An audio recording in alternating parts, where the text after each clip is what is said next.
I have a nutritional health coaching certificate and I help people reverse chronic conditions.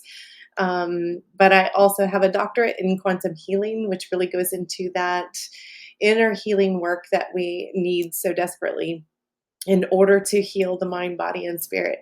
So, thank you for joining us today. If you're live, if you're watching the replay, welcome, welcome. I would love to see you in our community. You can go to join-ahs.org and join us there if you would like. But today I'm going to be teaching a workshop called The Power of Self-Love Through Motherhood, which is something that I am very familiar with. I have 7 babies with a previous marriage, and then I have 1 baby with my current marriage, and then my husband has 4 children from his previous marriage. So I'm going to show you a little bit, just kind of walk you through what it is we do here, what I do here, and more about the power of self-love through motherhood. And so, welcome. All right. So, again, my name is Dr. Jami Lee, and I help people work through chronic conditions and helping them really get to the root of the issues they're struggling with. We do lab testing, we do quantum healing, we do energy work, we do all sorts of things to be able to really bring about that mind, body, spirit healing. You can scan this QR code and schedule a free consultation with me. I also have some downloads in there for freebies just give out. So you're welcome to scan that in or screenshot this video and go ahead and send me a message. We'd love to see you. I believe there's also a 1-week free trial in that link to join Alternative Healthcare Solutions. So we'd love to see you there. So this is my crew. I wasn't lying when I said I have 12 children. And even more so, I have 12 babies. And my oldest son here is Zachary. He has married the love of his life, Brittany, and they are having a baby. So my first grandbaby is on the way in June of this year, and I couldn't be happier and more excited about that. It has truly been a journey of healing to bring these children into the world and to go through divorce, go through parental alienation, to go through recovery, to go through just even the birthing process, right? My story started a long time ago when I was about 17 and met their father, and it was a very traumatic experience throughout that entire relationship. And I really think that I lost a lot of my identity. I suppressed parts of me only to support parts of him, that to bring about, this belief in him that he could achieve things, which I still believe that about him today. But we can't be everybody's savior. So I learned that lesson really quickly. We can't be everybody's savior, and they have to save themselves. And so welcome to pretty much Saving Ourselves Workshop, also known as self-love. So just to get us started, self-love is the greatest gift a mother can give her child. And I love this quote. I wish we knew who said it, but this is really something that I thought sacrificial love was the best gift that I could give my child, to sacrifice all of my heart's desires, to sacrifice my physical nourishment, my physical support. All of those areas I suppressed and put my child first, or my children first, I should say. I was a homeschooling mom, 7 children, and also trying to help other people, of course. But through that whole process, I learned that I was suppressing some of the greatest aspects of myself by not taking care of myself. And raise your hand in the chats, or raise your hand in the replays if you have been a mom and have delayed even going pee because somebody else needs to be taken care of. I know that is very common, and it wasn't until recently that I really started to see that I did it habitually. Like, I would deny myself the ability to go to the bathroom because my baby needed to be fed, or because of whatever reason. And I think it's very easy to get into those self-sacrificial, you know, attitudes or emotions and delay our own needs as a parent. And I'm here today to really encourage you to prioritize yourself, prioritize your health, prioritize your life, as far as who you are and what that looks like for you. I want you to really take some time and just check in with yourself today. Like, this is what self love is all about. And I think it's so important to really go in and find, are there areas of my heart and my life that I'm neglecting? And what does that look like? Am I suppressing my needs? Am I suppressing my life in order to sacrifice for others? And while that is absolutely heroic and beautiful, I want you to understand, I'm not saying, forget about your kids. My point is that when we put, like Dr. Jami says, that we put the oxygen on ourselves first, then we're able to truly give to our children and come from a place of abundance. I think that, to give you just a kind of a visual, if you were to have this this empty cup, let's talk about the empty cup. If we're empty, we are not able to pour out on them. However, if we come to our kids with a full cup, with our hearts completely full, then what they're receiving is not a taking of us. Instead, it's a pouring out on them. And it's a beautiful way to feel that genuine love where it's not expected to fill you, although it does fill you. But what we're going to talk about today is really filling up ourselves first. And I guess another analogy that I like to use too is that a lot of times as moms, we become empaths. A lot of people are empathetic and they have, or even just in general, if you've experienced being an empath in your life, I want you to think about it as like a sponge. And what that sponge does, and we moms, we're like this. This is our caregiver personality type, where we take the sponge and we're constantly emotionally cleaning up everybody's messes, right? People come to us and they say, "Oh, I've got this problem," and you're just there to absorb their energy. You're there to absorb and carry that burden for them, which is beautiful. It's a great thing to be, but the powerful thing in being an empath and having that position of authority of to be able to speak into one's life is to first fill up our cup, right? So in a sponge analogy, when we have a sponge and we're constantly sopping up, what happens? I'm sure all of you moms knows what happens to that sponge when we've cleaned up 20 messes with that throughout the day. That sponge becomes stinky. It becomes sopping. And then we are using, anytime we're going to help somebody, we're not really soaking up anything. Instead, we are leaving a mess. We're not helping them. We're making them more messy and we're adding our mess to their mess and we're not able to really encourage them. And that can be for our children too, if we're constantly soaking up the things instead of what we should be doing as mothers, as prioritizing our life for that self love. We need to go in and we need to find that sponge, find that thing that rinses us clean. Okay. So you're going to hear me. This isn't just an analogy, but what you're going to do is you're going to be rinsing all of that emotions that you've carried of other people, from traumas, from caretakers, of being a caretaker of your parents, anything that you've experienced in life that you feel like you've sopped up messes everywhere, right? We carry that with us. But the true power is when we learn how to clean out that sponge and then soak it up full of good living water, right? That good, nourishing, wholesome, filled person that we can be. That's the beauty of being a sponge. We're able to soak all of that up. And then when people come to us, we're actually able to rinse out all of that goodness on them and rinsing them that way and helping them to emotionally transition from being sopping messes into being clean, just wash clean. So that's, of course, that's all metaphorical. But that is just a visual to give you an idea of what we're talking about when we prioritize our own self-love first. I didn't understand that as a mom. I was constantly just taking on the cleaning up the emotional messes of my kids that my spouse had made.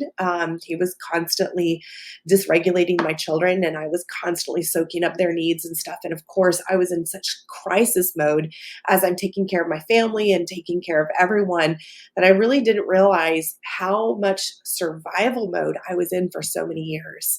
And this really became to dysregulate me. It became this process of my physical health started to fail. I had this pain in my shoulder that I called my demon. And it would flare up so bad that I would have this headache in my head that was just pounding, and I'd be down for days, and I wasn't able to take care of my family. And little did I know, I went to so many different therapies. I did chiropractic work. I did what do you call that? Dry needling. Oh my gosh, dry needling was horrible. I also did acupuncture, and there's all these great, amazing remedies that we can go through. But if we're not dealing with the internal self, those issues are going to be there. They're going to be present, and we're not going to get to the root of the problem. So for me, it wasn't until one day my chiropractor, after adjusting me for 2 years the same way, and he was a great chiropractor, he finally, I just said, "What's up? What's up? How am I not healing?" And I said, "I've been coming to you for 2 years and I still have this chronic pain in my shoulder. My demon is still there." And he just looked at me and he patted me on the shoulder and he says, "And it's always going to be there until you let go of some of that stress you're carrying." And I was floored. I walked out of that doctor's office and I sat in my car and I'm like, how dare him say that I'm stressed? I am not stressed. And I sat there. I was almost in shock and I had to really think about, well, am I? Maybe I am. Maybe I've been carrying this and this is my normal. We get into a pattern of what normal looks like. And yes, Del Marie, pain in the back. So when we start to see these pains in our body, it's our body communicating to us. And for me, the pain on my shoulder had an emotional root attachment that said, I'm shouldering too much. I'm shouldering things that are not mine to shoulder. And that was what resonated with me. When I realized that the chronic stress that I carried that was my normal, that I just, of course, we as moms, we do what we have to do, right? We go through, we plow through, we become everything, we become a mother to everybody. We mother our friends, we mother our parents, and it's in that space that we are constantly serving and serving and serving. But if we are not giving ourselves that self-love, we are tacking too much onto us.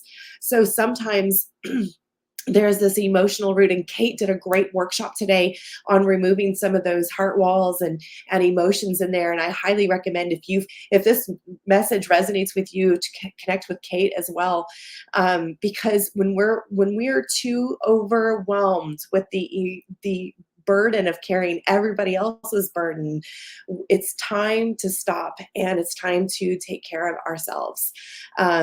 So that again is that sponge analogy. When we stop and we wring out that sponge full of everybody else's needs and we fill our sponge, then we're able to come to our children in this safe space. We're able to come to our spouses. We're able to come to our jobs and our families, and we're able to really release all of that good stuff onto them and rinse them clean. And uh, it's so fulfilling on our end, but it is also so needed. I think that's how we were designed. I think it's a fabulous, amazing gift. So I want to say this too. I think that you have, we as mothers and all women, men as well, I think that we have this underlying question, am I enough? And when you have that underlying question that you really is deep, it's subconscious. It can be completely suppressed. When that is your operating system, it's like your computer program of your mind has been, operating in this the state of overachieving or over caring or over providing. And all of that is because we have this root question is, am I enough? Am I enough for my children? Am I enough for my spouse? Am I enough for my friends and loved ones? Am I enough for my community? Am I enough for my position in the, in my group or my church? All of those things that nag us, that is some of the root issues or the root underlying subconscious thoughts that we can have. And that was for me. Of course, there's other subconscious thoughts that we can have that become our operating system. But for me, it was, am I enough? And this is such a beautiful, powerful statement from Sierra that says, you are enough. You are so enough. It is unbelievable how enough you are. And I just want you to just think about that. Just take it in. Just absorb it. You, as you are, perfectly as you are right now in your healing journey, you are enough. And so I want you to just really meditate on that this week. I really encourage you to meditate on that. So, yes, Kate, yes, I'm sure you do feel it. Okay, so another thing that I wanted to kind of talk about is ways that we can really connect with ourselves. So for me, one of the ways that I connect with my children, I connect with my husband, and I connect with myself is that we have this little hand sign in our family, and my children know it. They can come to me and they just hold up their hand and say 5 minutes. They don't even have to say the words. They just hold up the head. 5 minutes. And 5 minutes in my family looks like we drop everything and we go lay down on the couch or on the bed together in a quiet room. And that person has 5 minutes alone with me, or I have 5 minutes alone with myself to just decompress and fill my cup. And this is so powerful. I know it sounds silly. It sounds so silly. But when you disconnect from the world, you disconnect from electronics. I don't know how many deep conversations I've had with my kids that lasted beyond 5 minutes just because they've been given the opportunity, the hand signaling of 5 minutes. So what will happen a lot of times is when my husband says 5 minutes or when my 9-year-old son says 5 minutes, we'll go into the bedroom and we'll let everybody else know this is our 5 minutes. This is sacred time.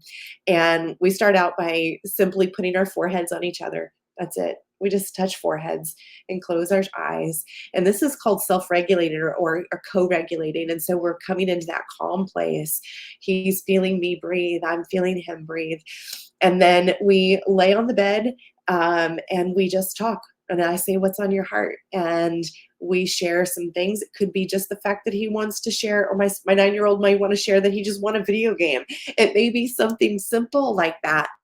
But you will be surprised at how amazing those 5 minutes can be, and you will cherish those 5 minutes if you just prioritize them. And maybe it's 5 minutes with yourself. Maybe you're single. Maybe you don't have children anymore. But learning the power of 5 minutes is one of the most powerful things that I've had in my life and transformation of my life. Sometimes I just need a 5 minutes alone.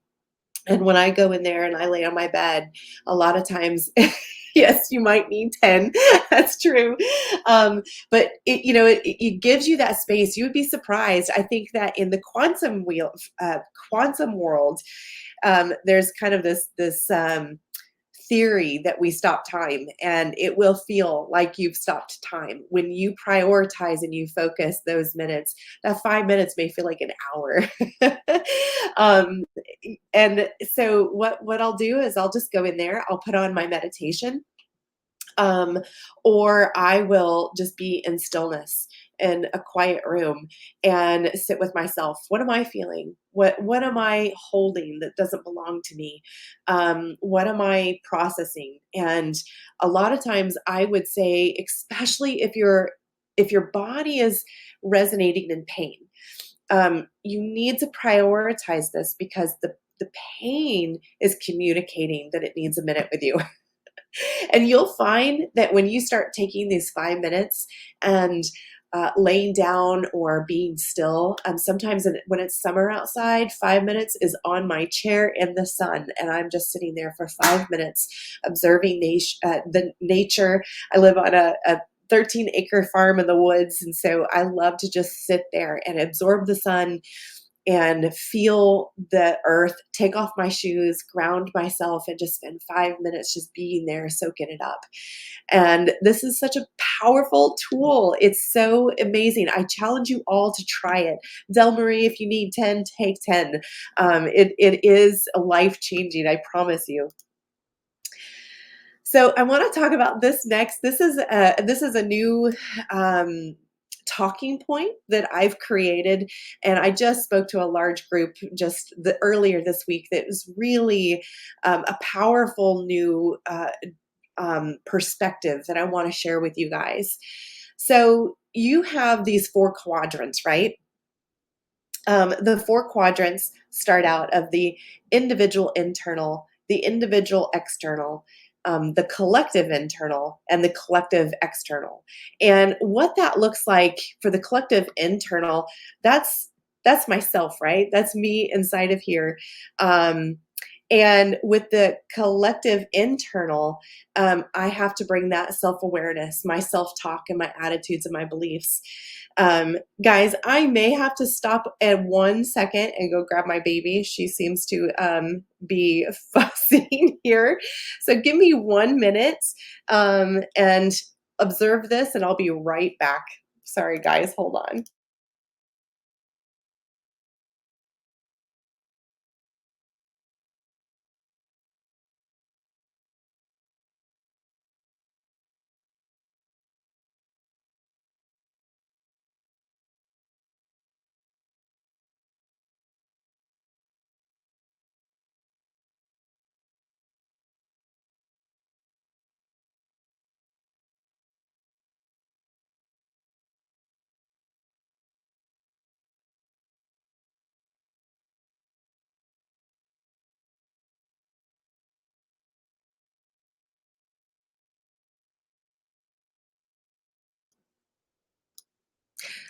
Sorry, you all. I have my 9-year-old niece up there babysitting my 4-month-old baby, and I've got the video camera here watching them. And there, she was getting fussy, but I think they got it all taken care of. So the four quadrants, each one of these areas affect the autonomic nervous system. So to give you a little bit of an understanding of what your nervous system does, your autonomic nervous system is your parasympathetic and your sympathetic. Okay, your sympathetic is your nervous system that is it's to protect you, but it's your fawn flight freeze fawn flight fight or flight. And those are your survival nervous system. Okay, so think about it this way. We have an overwhelming amount of work. Maybe we're completely stressed, whether it be housework or work with our employer, and we are so stressed that we're in that paralysis state, right? We're not able to get anything done because we just can't focus. That is a clear sign that you are not in the parasympathetic rest and digest state. So this is really important to make sure that you are resting and digesting. And there's a couple of techniques that we can do to make sure and check to see if you're in that restful state. But for this analogy, I just wanted to kind of show you what the four quadrants, what that looks like. So this is inspired by Ken Wilber. And Ken Wilber wrote a book about, I think it's The Theory of Everything. It's a great book. But I kind of adapted it for this presentation today and kind of what I do. So as a health coach, I started out really working with the physical body, looking at toxins, nutrients, hormones, infections, DNA triggers, all of those different things that we have in our individual external, right? So that's the physical body. However, As I began to work with clients, I began to see this repeating pattern. And I talked about it a little bit this morning. That repeating pattern was that the clients that I would see would have some sort of emotional root cause. I would say, tell me about your experience. What is happening with you? And they would say, well, it all started when my dad died, or it all started when I found out my husband was cheating, or it all started when we filed for divorce. So there's always this emotional root cause that connected to their physical problems. And that again is the nervous system. It is switching from the rest and digest into the fight, flight, freeze, or fawn. And so when it switches over there, your body is not going to heal itself. The parasympathetic is made to heal and repair your body. That is what it's designed to do. So as we started to see this, this is where I ended up going over here and understanding this area. And as I began to explore the individual internal, this is when I understood more of what was the root cause of happening in our bodies that was not able to heal the physical body. So that is your internal state, self awareness, the self talk, the attitudes, and the beliefs that we have. And so, in order to be who you were created to be, this is the most important area. So, that's where I ended up getting my doctorate in quantum healing. It was a focus on this area because it's so important. And in here, it reflects on how you show up in your social networks and or isolating yourself in your community and in your relationships. So without that internal stability, we're not able to show up the way we need to, and we can be greatly triggered or greatly impacted by these other areas, our social structure, our culture, and how society perceives me. So give you kind of a little brief story about a client of mine to show you an example of what happened. So I had this client with full body alopecia. Okay. So she was struggling for 7 years with no hair, no eyebrows, no hair on her head, um, no arm hair, you name it, all the other places, no hair for 7 years. And she had to wear a wig all the time. So she came to me not for the alopecia. She actually came to me to get her health straightened out with her weight. Her weight was her biggest thing, and oftentimes our intuition tells us that we need to go to food, and that's correct. We do need to go to food, but food is only that first step. And the reason why it's the first step is because the food has high frequencies. So when you're called to eat those salads, when you're feeling the nudge to eat better, that's your body saying we need higher frequencies in our body so that we can process the things that emotionally that we need to process. So for her, she came to me with this full body alopecia and said, I just want to focus on my weight. I want to lose some weight. And I said, okay, well, let's talk about when this all began. And she said, well, I do have full body alopecia. She showed me, she took off her wig and she began to cry. And she said, it all started when my son was born. She said, my son was born there was missing organs. He only had a third of a kidney, and then he had several other organs that were deformed. He had limbs that were also deformed. He had one arm that was missing most of his fingers, and the other one he only had like two fingers on the other one. And she said that this was such a traumatic experience when he came into the world. And for the first year of her son's life, her son would code on her, and she would have to resuscitate him every single day. If you can only imagine the feelings that a mother would have looking at your child and knowing that it was going to code on you and you would have to resuscitate it every day, it was the most terrifying experience she had ever had. She watched him over and over, multiple times a day when he was younger, and then it slowly spread out over the years. But throughout that first year, she was so exhausted at every minute bringing him back to life that she started to question, am I doing the right thing? Is he better off in on the other side. And she started to question herself. And so she began to share with me how through this journey, she would look at her son as he would start to code and she would pause and she would think, is it time for him to go or do I resuscitate him? And of course, every time she went in and resuscitated him. But at one point, she did confide in her church. I'm not against church. I love church. Go to church. If you're in church, stay in church. What happened with her is that the church community, and that is again that collective internal, that that church community chastised her. They told her, "How dare you say that? This is, it was your duty as a parent to resuscitate that baby," and shamed her and brought all of this emotional shame to her.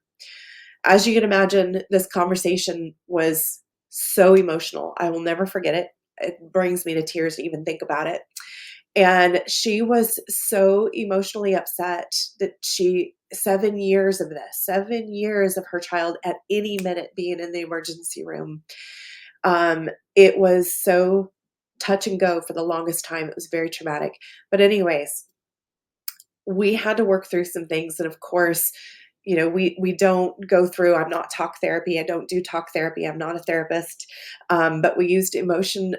We did some emotion code, and we did also a lot of quantum healing on that. But by the time we were able to move through this, she was on our last session. I'll never forget it. She was literally FaceTiming me with her eyebrow in the camera lens zoomed up because it was the first time in 7 years that she had eyebrow hair. And she actually had hair everywhere. She was growing it in patches. It wasn't big locks yet, but it was in 90 days. She was growing patches of hair that she had never grown before in those 7 years. So it was such a powerful way to really understand how important our body and our emotions are. And beyond that, she didn't share with me until the end of our sessions that because she just thought, oh, it's my life, it's what I have. She had nodules on her thyroid that every year she would go and have checked for cancer. And again, this is something that the body is communicating that is alarming, that she had no idea that this was an issue, or that could be resolved, I should say, through that physical, mental, spiritual healing. And so her nodules on her thyroid every year would test and see that if she had cancer or not. And it was shortly after our 90-day program that she had went through. She went into her annual checkup thinking nothing of it. And she had her ultrasound done on her thyroid. And they said, actually, you don't have any nodules on your thyroid anymore. They were completely gone. Her body was finally in that rest and digest healing state and was able to repair those nodules on her thyroid. So she is growing hair again and has a beautiful thyroid, and she has her voice back. And this is the power of really taking care of ourselves first. And I know that that is like an extreme example, but it just goes to show the lengths that we will go as a mother, as a caregiver. We will put ourselves to the point where we're no longer versions of ourself, right? We are no longer healthy. And so it's so, so important to spend that time to really analyzing ourselves and making sure that we're okay. So, I'm going to show you one more thing here. So this is another technique that I talk about with my people, my children, my husband, my clients. And it's a dialogue that I would love to open up and share with you guys. So this dialogue, this analogy that I'm gonna take you through today is really an experience of understanding the garden of our heart. So I've opened this up to my children, and now that they know, whenever they have something that's in the garden of their heart, they're able to come to me and say, "Mom, I need you to tend to my garden." And that is an automatic no. I know immediately that they need their hearts tended to, and I can drop everything. My priorities are not questioned. I am able to show up for them. And so it's a great analogy. But what the garden of your heart is something that was given to me through meditation, really just experiencing this trauma. That if our hearts are, if we view them like a garden, there's people that will plant seeds in your garden, right? We all know the seed disbursement. There's seeds that come in from the wind. There's seeds that come in that are dropped by others. There's seeds from past plants that are replanted. There's all sorts of ways for seeds to be planted in our garden and to take root. And if you were to think about your garden as a space that you need to work and you need to pull things out by the roots, and that you need to share some love on and speak over, and start to really visualize that as a tool for healing yourself and taking care of yourself and taking care of your heart.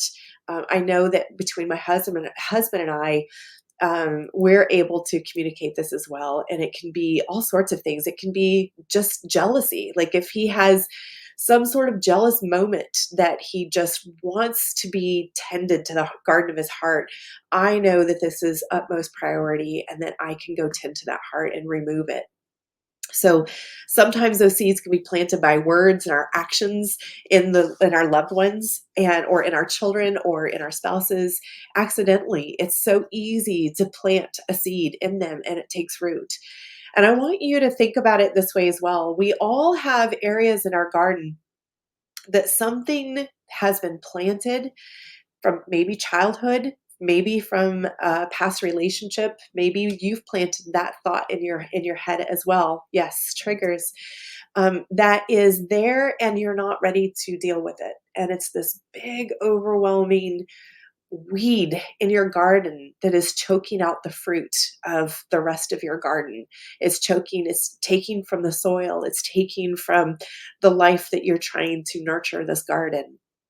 So when we realize that, when we start to analyze our hearts as gardens, it becomes very easily to kind of have a different bird's eye view of what that looks like. And so one of the things that we'll do is whenever we start to talking, I'll learn from my kids or from my spouse how long that weed has been in there and how deep of a root it has. And we're not perfect. We are having a human experience. Even if you are the best parent on earth, I consider myself a pretty good parent. And that's only because I've been through so much. I was raised in a family of 9 children.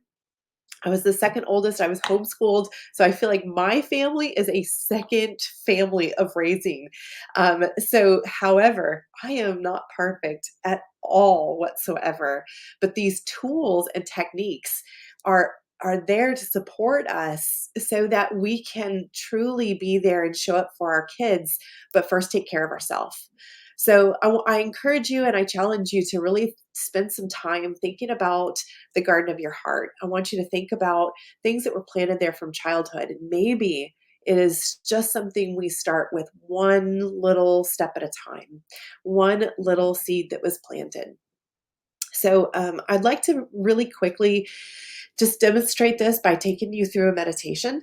And I want you to if you're comfortable with this, this is great. We're not going to be removing anything major. We're just going to take notice. So in quantum energy, in quantum world, the act of noticing and thanking is how things shift. That is how, on a quantum level, you begin to heal.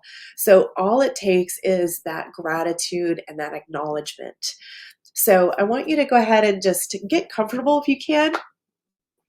Just take a minute to just sit back and relax. We can go through the 4-7-8 technique that Dr. Jami took us through this morning and take a couple of breaths, and then I'm going to walk you through a visualization.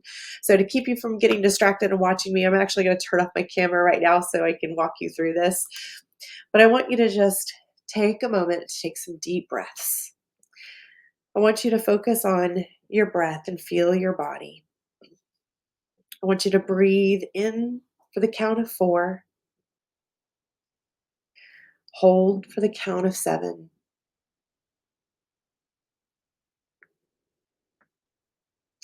and blow out for the count of 8.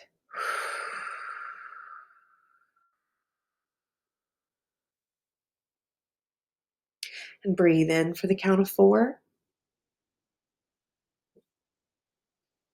hold for the count of 7, and breathe out for the count of 8.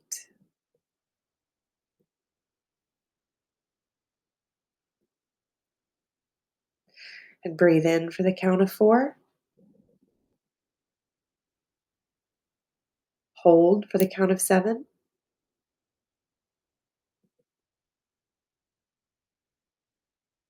and breathe out for the count of 8.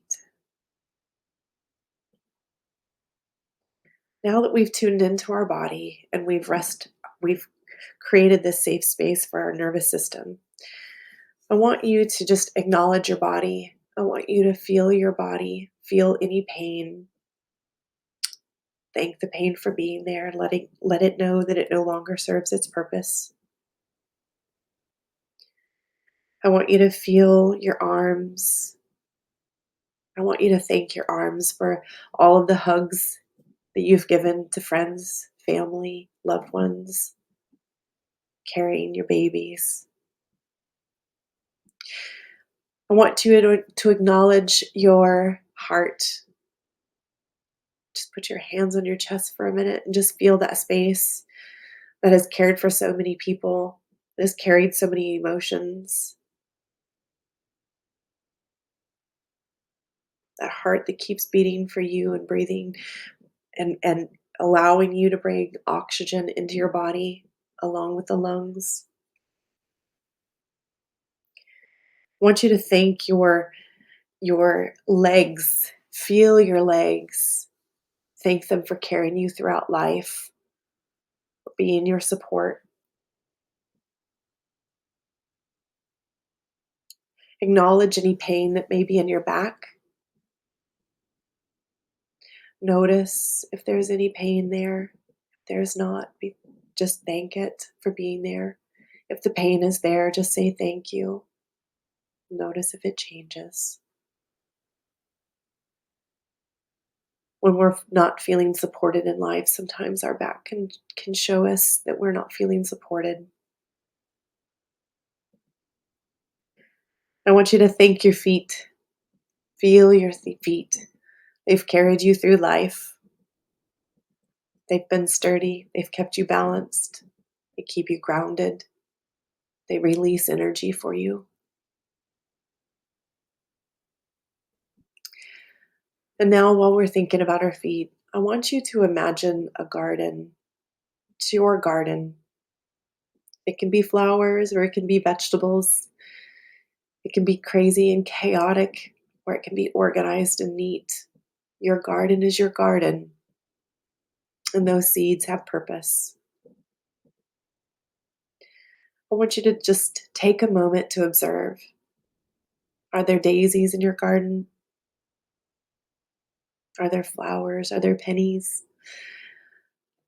Are there sunflowers? Maybe there's a whole patch of tomatoes in your garden. Just observe.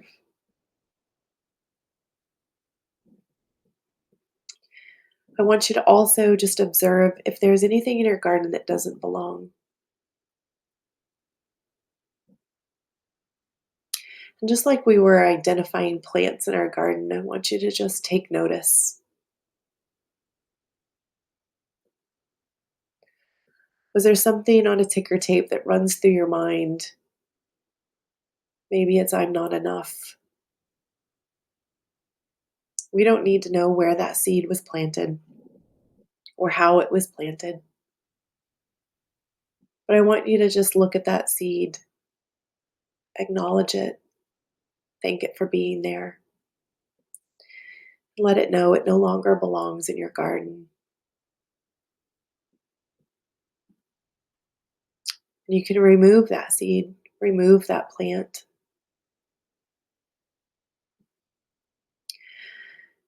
If you're not able to, just thank it. Thank it for being there. Thank it for serving its purpose. Maybe it was saving space for something that needs to be planted now.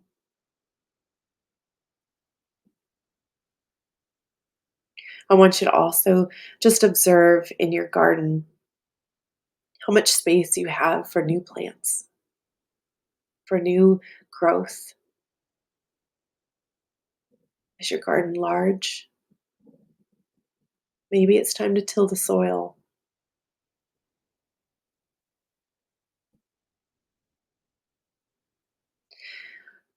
When we go through and we observe our garden, the garden of our heart, and the things that need to be done, the things that need to be tended to, and the love that needs to be shared in there, we just observe and think and pull out what we're able to pull out. I want you to also visualize from above most amazing sunshine you've seen. I want you to see the beam of light that's going to come in your garden and pouring out on those flowers or those vegetable plants in the soil and giving the soil everything that it needs to survive. Sometimes it rains in our garden. It's so good when it rains. Yes, there are storms that can go through our garden, and there are times when it's time to plow it all up and harvest it and reseed it. But that's the season of gardens. That's this human experience that we have.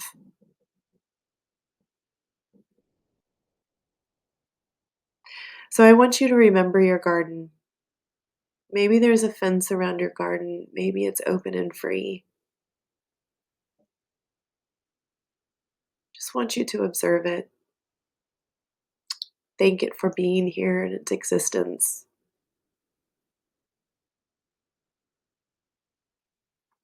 You can take off your gardening gloves now, put down your tools, and slowly take deep breaths again. Become aware of our bodies. Check in with our physical body, check for pain, check for um, anything that has changed in our body.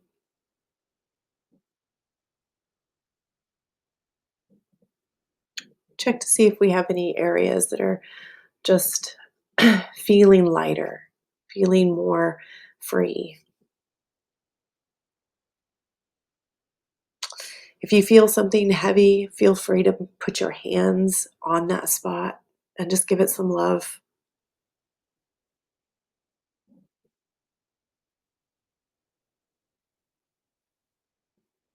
Our hands, of laying on hands, is a beautiful modality of being able to heal things inside of us. And when you're ready, only when you're fully ready, you can come back and join me here.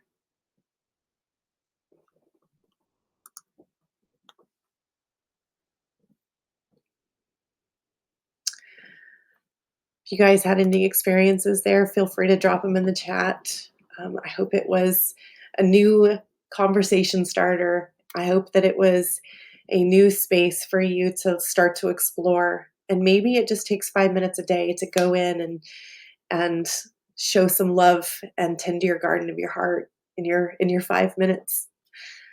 I hope that it refreshes you and gives you that joy that you've been needing or the love that you've been needing.